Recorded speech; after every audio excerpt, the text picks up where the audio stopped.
আসসালামু আলাইকুম। আসলে আমি ইদানিং কথা বলতে চাচ্ছিলাম না। কিন্তু দেখা যাচ্ছে বিভিন্ন কিছু কারণে আমাকে বারবারই হয় ভয়েস রেকর্ড দিতে হচ্ছে, না হলে নিজে থেকে লাইভ করতে হচ্ছে। আর আমি গত ২ দিন আগে হাসিনা আপার একটা শোতে এসেছিলাম। আম কিছু ইনফরমেশন বলেছিলাম, যার বেসিসে আমাকে গতকালকে সাইকোপ্যাথ বা আম বিভিন্ন টাইপের কথাবার্তা শুনতে হয়েছে, যা আমি এর আগেও কর্নেল আব্দুল হকের কাছ থেকেও শুনেছিলাম।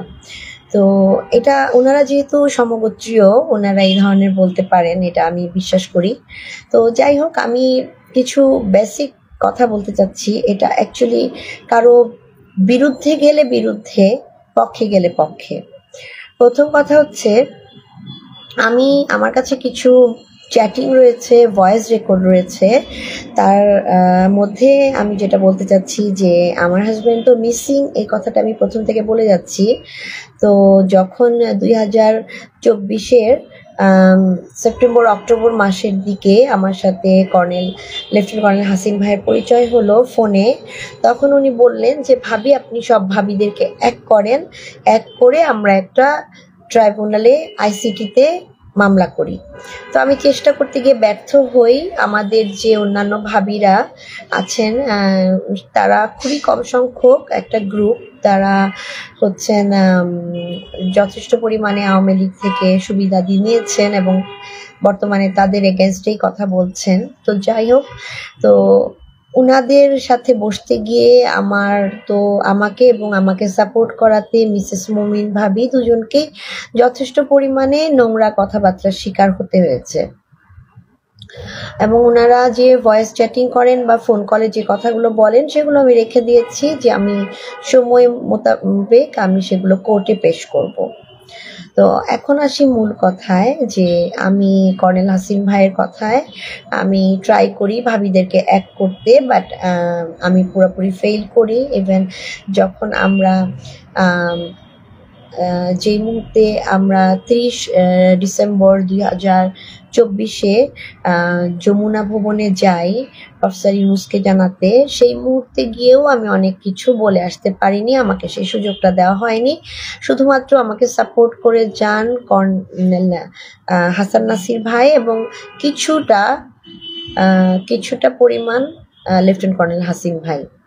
তো এরপরে আসি টপিকে। জানুয়ারি মাসের ২ তারিখে আমাকে আমাদের সাংবাদিক ইলিয়াস হোসেন ভাই জানালেন যে আমার হাজব্যান্ডের লাস্ট ট্রেসটা আমি কোথা থেকে পাবো। তো তারপরে বিডিআর কমিশন যেহেতু আমাকে কখনো ডাকেনি, আমি নিজ থেকেই যাই, যে ওনাদের সাথে যোগাযোগ করে ব্যাপারটা জানাই। বাট ওনারা বলেন যে জেলবন্দি কারো ব্যাপারে ওনারা কোনো স্টেপ নিতে পারবেন না। তারপরে আরও কিছু ইনফরমেশন পাই। আমি টোটাল ৮ জনের ইনফরমেশন পেয়েছি যারা আই উইটনেস আমার হাজব্যান্ডের বিষয়ে, এবং তারা আমার হাজব্যান্ডকে এবং মেজর মমিন ভাইকে একটাই গাড়িতে করে বর্ডারের ওই পারে পার করে দিয়েছেন। এটা সব তাদের তথ্য। তো আমি যতটুকু জানতে পেরেছি, এই প্রত্যেকটা জিনিস বিডিআর কমিশনের কাছে দেয়া হয়েছে। তো আমি ততটুকুই বলছি যতটুকু আমি শুনেছি। আর আমার নিজস্ব তথ্য হচ্ছে যে আমি ফোন কল পেয়েছি ১.৫ বছর ধরে, আমার father in law phone call পেয়েছেন ১.৫ বছর ধরে, আব্বা বেশি পেয়েছেন, আমি কম পেয়েছি, এবং সবগুলোই ভারতীয় কল ছিল, যে আমার হাজব্যান্ডকে এবং আরও অফিসারদেরকে সেখানে রাখা হয়েছে এবং তারা তখন পর্যন্ত বেঁচে রয়েছে। যাই হোক, আমার কথা কেউ বিশ্বাস যখন করেন নাই, আমি জেনারেল ইকবাল করিম ভুইয়া যখন সেনাপ্রধান হয়ে আসেন, ওনাকে অনেকবার রিকোয়েস্ট করি, লেটার দেই, পার্সোনাল লেটার দেই, অ্যাপ্লিকেশন দেই 4টা, ওনার সেনাভবনে চিঠি দেই, কিন্তু কোনোটাতেই আমার কোনো কাজে আসে না। বরঞ্চ উনি আমার যে একটা টেম্পোরারি জব ছিল বাংলাদেশ ইন্টারন্যাশনাল স্কুল অ্যান্ড কলেজে, সেখান থেকে 7 মাসের মাথায় পার্মানেন্ট করার বদলে আমাকে টোটালি ওখান থেকে বাদ করে দেন। যার পরের থেকে আমি সিভিল চাকরি করলেও আমার চাকরিগুলো কয়েক মাসের বেশি থাকে না।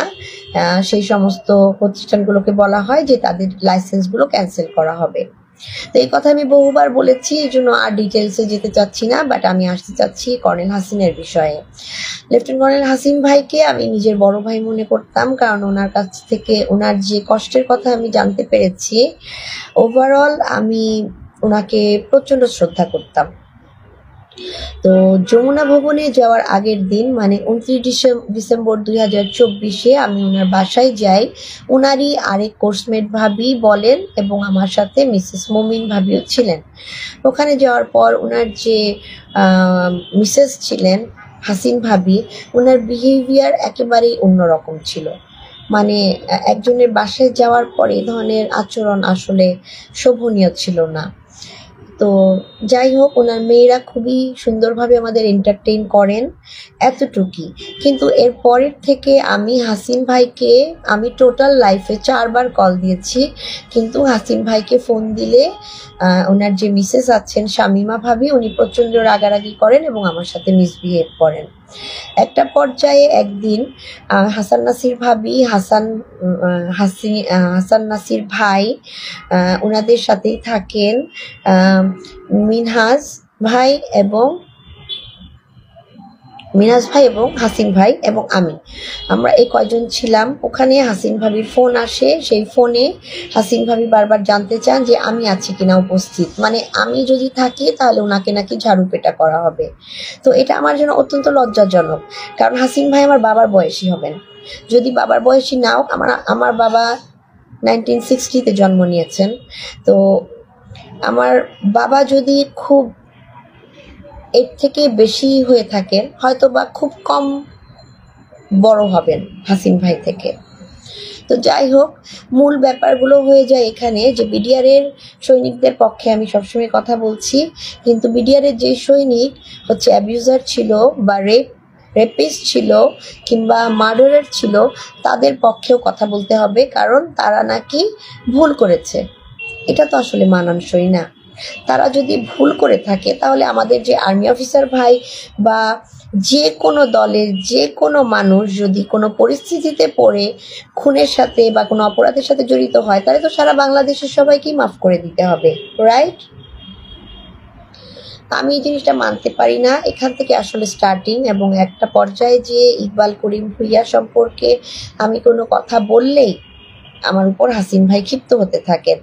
আমি দেখেছিলাম তানভীরকে হাইলাইট করার জন্য উনি নিজে থেকেই অনেক কথাবার্তা বলতেন, হ্যাঁ, কিন্তু উনি আমাকে প্রতিবার বলতেন যে সেনাপ্রধানের বিরুদ্ধে কিছু বলবেন না।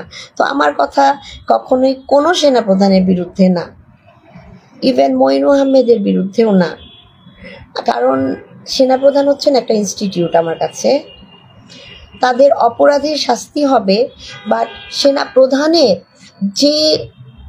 যেই জায়গাটা রয়েছে সেখানে ওনারা অনেক কিছুতেই বদ্ধ হয়ে থাকেন, আমরা ভুল বুঝে থাকি অনেক কিছুতে। হ্যাঁ, সেই জিনিসটা আসলে আমাদের ক্লিয়ার হতে হবে। আমি যেটা মনে করি আমি শুধু সেটাই বলছি। এবং বর্তমান সেনাপ্রধানের সাথে আমার আজ পর্যন্ত কখনো কমিউনিকেশন, ফোন কল, দেখা কোনোটাই হয়নি, মানে সামান্য সৌজন্য সাক্ষাৎটুকু হয়নি। তাই ওনাকে নিয়ে আমি অনেক কিছু শুনলেও আমি ডিরেক্টলি ওনার সম্পর্কে ততক্ষণ বলবো না যতক্ষণ পর্যন্ত উনি আমার বিষয়টা আমার কাছ থেকে জানবেন না যে অ্যাকচুয়ালি কি ফ্যাক্টটা হয়েছিল। তানভীরের অপারেশন ক্লিন হার্ট থেকে শুরু করে বিডিআর জার্নি, এবং 2005 সালে আমাদেরকে রাঙামাটি থেকে আসার সময় র্যাবে আমাদেরকে দাওয়াত করা, সেখানে লেফটেন্যান্ট কর্নেল হাসিন সম্পর্কে নেগেটিভ কথাবার্তা শোনা, এবং সর্বোপরি আমাকে সেখান থেকে দূরে রাখার জন্য জুনিয়র অফিসারের মিসেসদেরকে দূরে রাখার জন্য যে ইনস্ট্রাকশনটা দেওয়া হয়েছিল সেগুলো কথা কিন্তু আমার মনে আছে। বাট আমি 2024-এ এসে বুঝতে পারিনি যে এই হাসিন ভাই আমাদের সেই হাসিন ভাই। তো একটা পর্যায়ে দেখতে পেলাম যে হাসিন ভাই খুব বেশি প্রমোট করছেন তানভীরের বিষয়টা, এবং আমাকে উনি বারবার বলছেন যে আপনি একটা ভাবি একটা বই লেখেন, আমি 3 থেকে 5 দিনে বই লিখেছি এবং কিভাবে বই লিখতে হবে ভয়েস কল দিয়ে উনি সেই জিনিসটা আমাকে শিখান। বাট আমি সেটা করিনি, আমার কয়েক মাস সময় লেগেছে, কারণ আমার পুরা ঘটনা তো অনেক ঘটনা, তানভীরের সাথে পরিচয় থেকে শুরু করে অনেক ঘটনা, যা আমি লেখার পর আমি হাসিন ভাইকে দিতে চাই। হাসিন ভাই বলে মিনহাজ শরীফের আপনি হোয়াটসঅ্যাপে ওটা পাঠিয়ে দেন। তো আমি সেফ মনে করি না, তারপরেও ওনারা বলেন যে মেইলে পাঠান। তো আমি হোয়াটসঅ্যাপেই সেটা পাঠিয়েছিলাম, যেখান থেকে আমার একটা গুমের কেস হবে যে আমার হাজব্যান্ড মিসিং এবং আমার একটা বই লেখা হবে। গতকালকে হাসিনা আপার একটা লাইভ করেছেন উনি, যেখানে উনি স্পষ্টভাবে নাকি বলেছেন, আমি যদিও লাইভটা শুনিনি এখন পর্যন্ত, অন্যের কাছ থেকে শোনা, উনি নাকি বলেছেন ওনার কি পাবলিকেশনস আছে। তো ওনার যদি পাবলিকেশনস না থাকে তাহলে উনি কেন আমাদের মারুফজামান ভাই, হাসান নাসির ভাই, মিনহাজ শরীফ, আমি এদের সবার সামনে বলেন যে আমার দেশ থেকে আমার বইটা প্রকাশ করে দিবে? তাই না? কথাটা আমার একার কথা না। এখন ওনারা সবাই মিলে যদি বলেন যে না এই কথাটা সত্য না, তাহলে অবশ্যই আমি মিথ্যাবাদী। আর ওনারা যদি একবারও নিজের বিবেক থেকে বলেন যে না আমি যেটা বলছি ওটা রাইট, তাহলে অবশ্যই আমি রাইট। উনি অনেকদিন আয়নাঘরে ছিলেন, উনি অনেক কিছু ভুলে যেতে পারেন, আমি সেভাবে ট্রিট করি। বাট আমি সেটা কখনোই ট্রিট করব না যে আমাদের আর্মির একটা রুলস আছে, সেই আর্মির রুলসের বাইরে গিয়ে আর্মিতে মব চালানো, আর্মিকে নষ্ট করা, ধ্বংস করা, যেটা শেখ হাসিনা করে গিয়েছিলেন সেটা হোক। যেটা উনি ডিজিএফআই অফিসে উনি রেগুলার কি করেন, উনি একজন বরখাস্ত অফিসার, উনি কোরো অফিসে কিভাবে যান, গিয়ে আমাদের ফাইলগুলোকে ঘাটেন। উনি একজন বরখাস্ত অফিসার, ওনার বরখাস্ত জিনিসটা যদি উঠেও যায়, কোনো অফিসারের পার্সোনাল ফাইল কখনো ঘাটাঘাটি করা যায় না। উনি কেন সেগুলো করছেন? উনি কিছু জুনিয়র অফিসারকে লাগিয়ে দেন জানার জন্য যে কোন ভাবি কি ধরনের, এটা কেন ওনাকে জানতে হবে? উনি তো ইনভেস্টিগেশনে আসেননি। আর আমার কাছে বরাবর একটাই কথা, যে র্যাব শুরু হওয়ার পর থেকেই উনি গুমের সাথে জড়িত ছিল, উনি বিচার বহির্ভূত হত্যাকাণ্ড ঘটিয়েছিল এবং উনি আর্মি ক্যাম্পে অ্যাটাকও করাতে চেয়েছিল পার্বত্য চট্টগ্রামে। কেন বিভিন্ন এলাকার বিভিন্ন সৈনিকদেরকে সেই এলাকারই সৈনিক হতে হবে? কেন?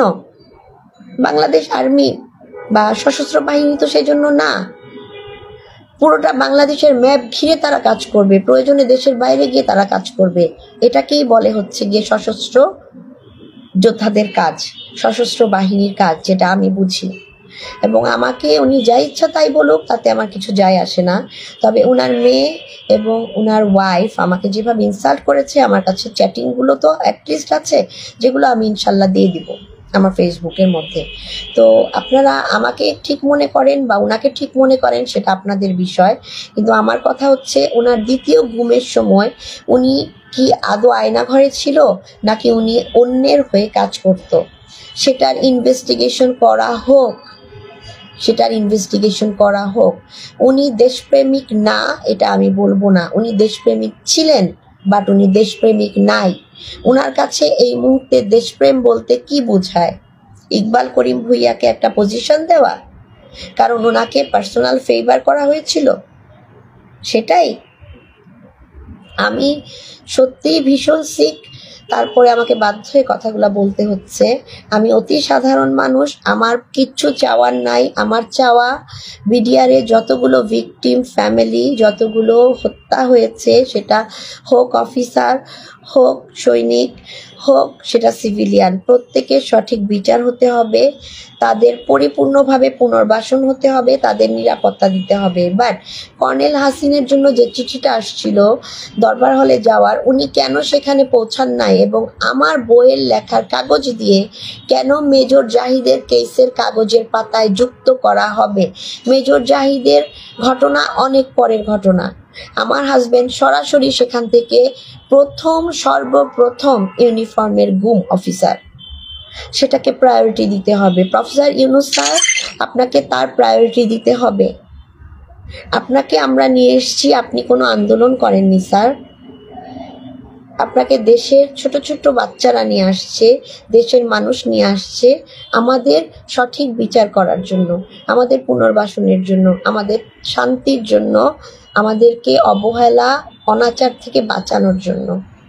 এই জন্য না যে আপনি একটা জায়গায় বসে কারো কয়েকজনের গুটি কয়েকজনের কথা শুনে আপনি চলবেন।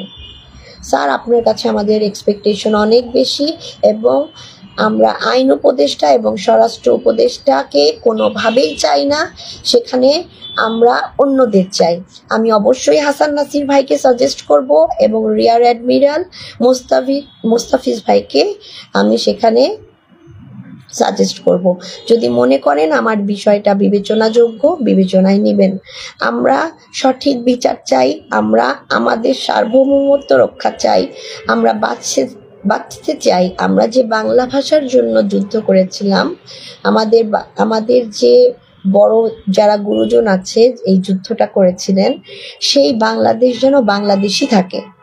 আমরা শুধু এটাই চাই। আর তার চেয়ে বড় জিনিস হচ্ছে, আমি এই জিনিসটা এই পরিমাণে বুঝি, কারণ হচ্ছে আমি আমার বাবার শিক্ষায় বড় হয়েছি। আমার শ্বশুরকে পেয়েছি, উনি বাংলাদেশ বিমান বাহিনীর একজন সার্জেন্ট ছিলেন। ওনার নীতিতে আমি অনেক কিছু শিখেছি।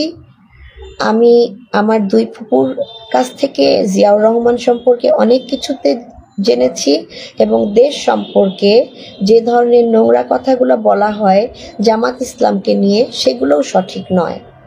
আমরা ঐক্যবদ্ধভাবে একটা দেশ গড়তে চাই, বাট যে সমস্ত মানুষরা ভাঙচুরে বিশ্বাসী, আমরা তাদেরকে চাই না, সে যত ভিকটিমই হোক না কেন। এবং প্রত্যেকেরই ইনভেস্টিগেশন চাই যারাই বিচার বহির্ভূত হত্যাকাণ্ডের সাথে জড়িত। ভালো থাকবেন, আমার জন্য দোয়া করবেন। আসসালামু আলাইকুম।